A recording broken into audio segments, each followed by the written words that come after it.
रक्षाबंधन, जन्माष्टमी, गणेश चतुर्थी और दिवाली के बड़े त्योहारों का सीजन ठीक सामने है, लेकिन इस बार बड़े त्योहारों के मिठास पर महंगाई का तगड़ा साया मंडराने लगा है। देश के कई हिस्सों में चीनी के दामों में अचानक आग सी लग गई है। चीनी खुदरा बाजार में चीनी का दाम 65 से 70 रुपये प्रति किलो तक पहुंच गई है। वहीं यूपी और बिहार जैसे प्रमुख शहरों में चीनी का थोक दाम 5800 रुपया प्रति क्विंटल का आंकड़ा पार कर चुका है। मिठाई कारोबारियों से लेकर आम आदमियों के बजट बिल्कुल गड़बड़ा गई है। स्थिति को बिगड़ते देख भारत सरकार ने तुरंत एक्शन में आते हुए स्टॉक लिमिट अर्थात शुगर स्टॉक लिमिट नियम को लागू कर दिया है।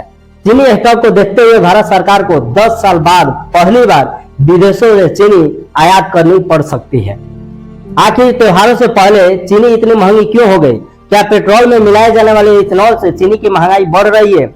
क्या भारत सरकार के स्टॉक नियम लागू करने से आपके और हमारे बजट पर क्या असर पड़ेगा? आइए इसे जानने का प्रयास करते हैं। चीनी के बढ़ते दामों का पहला कारण उत्पादन में गिरावट और मौसम का मार है। प्रमुख गन्ना उत्पादक राज्य महाराष्ट्र, कर्नाटक और उत्तर प्रदेश में अनियमित बारिश और गर्मियों के कारण गन्ने का फसल प्रभावित हुआ है। और चीनी के दामों का बढ़ने का दूसरा कारण त्योहारों का मार है। अगस्त से लेकर नवंबर तक भारत में शादियों और त्योहारों का सीजन चलता है, जिसमें मिठाई निर्माताओं के तरफ से चीनी के भारी बुकिंग होने लगती है, जिससे चीनी के दाम अचानक बढ़ने लगते हैं।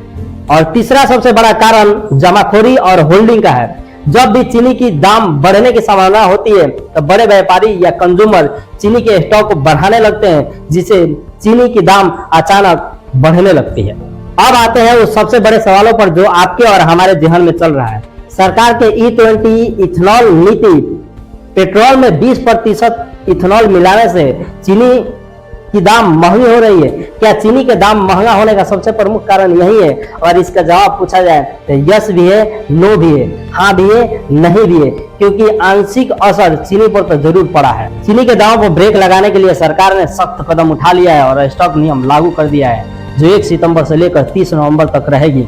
इससे बड़े व्यापारी और कंज्यूमर अधिक मात्रा में चीनी स्टॉक नहीं रखेंगे, जिससे चीनी की कीमतों में